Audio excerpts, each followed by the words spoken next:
अरे संजू, तू यहाँ पे फ्रूट्स बेच रहा है?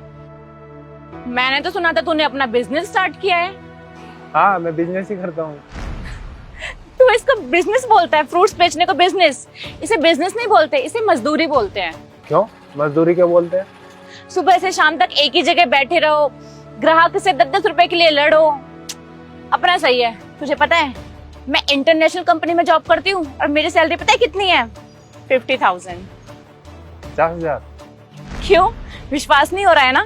होगा भी नहीं, क्योंकि मैं स्टार्टिंग से एक एवरेज स्टूडेंट थी और तू हमेशा टॉप करता आया था, और अब यहाँ पे तू ये फ्रूट्स बेच रहा है। जलन हो रही होगी ना? मुझे क्यों जलन होगी? हाँ, अगर मैं अपना बिजनेस ना करता, जॉब करता, तो शायद 50 से ज्यादा तो कमा ही लेता मैं। पर अगर मैं जॉब करता ना, तो अपना बिजनेस कर ही नहीं पाता। अरे यार, तू फिर से इसको बिजनेस बोल रहा है। ये बिजनेस नहीं है। चल छोड़, मैं तेरे को समझा नहीं सकती। चल छोड़, अब मैं तेरी शॉप पे आई हूँ, तेरी बिक्री तो करवा ही सकती हूँ। 1 किलो चीकू और 1 किलो संतरे दे दे। ठीक है, देता हूँ।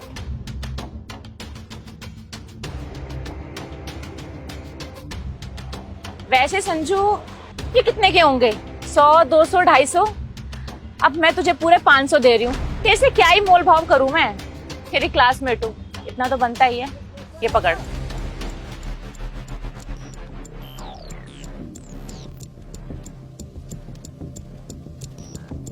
अरे साहब, आप ये क्यों कर रहे हैं? आपका बहुत बहुत धन्यवाद, आपने मेरी मदद की, पर आप ये मत कीजिए। वो तो सब ठीक है। तुम्हारी बेटी कैसी है? साहब, मेरी बेटी बिल्कुल ठीक है। आप अगर आज हमारी मदद नहीं करते तो न जाने क्या हो जाता। आप इतने बड़े आदमी हैं, फिर भी हमारी दुकान पर बैठे और इसका ध्यान रखा। धन्यवाद साहब। कोई बात नहीं। 1 मिनट संजू, ये शॉप तुम्हारी नहीं है? अरे नहीं मैडम, ये हुआ ये कि हेलो, कहा? तुम फिक्र मत करो, हम अभी आते हैं। क्या हुआ भाई? साहब, हमारी बेटी सीढ़ियों से गिर गई है, उसे गहरी चोट आई है, हमको जाना होगा। कैसे जाओगे? घर कितनी दूर है तुम्हारा? आप साइकिल से जाएंगे, 10-12 किलोमीटर होगा। तुम पागल हो? 1 घंटा तुम्हें घर जाने में लग जाएगा। हॉस्पिटल कब लेके जाओगे उसे? तुम एक काम करो दिवांशु, गाड़ी लेके जा, इनके साथ जा। पहले इनके घर जाइए, फिर इन्हें इनकी बेटी के साथ हॉस्पिटल लेके जाइए, और पैसे पूछे किसी चीज़ की जरूरत हो इन्हें दे देना। ठीक है सर, ठीक है, तुम जाओ। आपको बहुत बहुत धन्यवाद साहब। तुम चिंता मत करो, सब ठीक हो जाएगा। और जब तक तुम आओगे मैं यहाँ बैठूंगा, तुम्हारे इसका दुकान का ध्यान रखूंगा। जी साहब।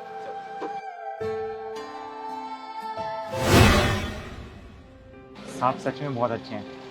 इन्होंने अपनी गाड़ी भी दी हमें और अस्पताल में इलाज करवाने के लिए पैसे भी दिए। आज के टाइम पे कोई ऐसा नहीं होता। Sanju, I am so sorry, मैंने तुम्हें गलत समझा। सौरा, तुम किसी को कुछ समझती कहाँ हो? स्कूल में एक एवरेज स्टूडेंट होने के बाद भी अपने सामने किसी को कुछ नहीं समझती थी, और तो आज 50,000 की सैलरी को पता नहीं ऐसे दिखा रही है कि तूने पता नहीं कितना बड़ा पहाड़ तोड़ लिया। 1 मिनट, तुम बता दीपांशु, तुम्हारी सैलरी कितनी है? सर 55,000। तुमसे ज्यादा सैलरी मेरे ड्राइवर की है, मेरी तो छोड़ ही दो तुम। और तू कह रही थी ना कि ये बिजनेस नहीं है, ये भी एक बिजनेस ही है, चाहे छोटा हो पर बिजनेस है। ये किसी की गुलामी नहीं करता, अपनी मर्जी से जितना चाहे उतना काम करता है। वो किसी का नौकर नहीं है, खुद का मालिक है। और सौरा, ये जो तुम्हारे अंदर एटीट्यूड है ना बिना बात का, इसको छोड़ दो। किसी को भी बिना बात नीचा दिखाना अच्छी बात नहीं है। और अपना ध्यान रखना, और तुम्हें किसी भी चीज की जरूरत हो ना तो कॉल करना, हमें बता देना। नंबर दे दिया? हाँ जी सर, दे दिया।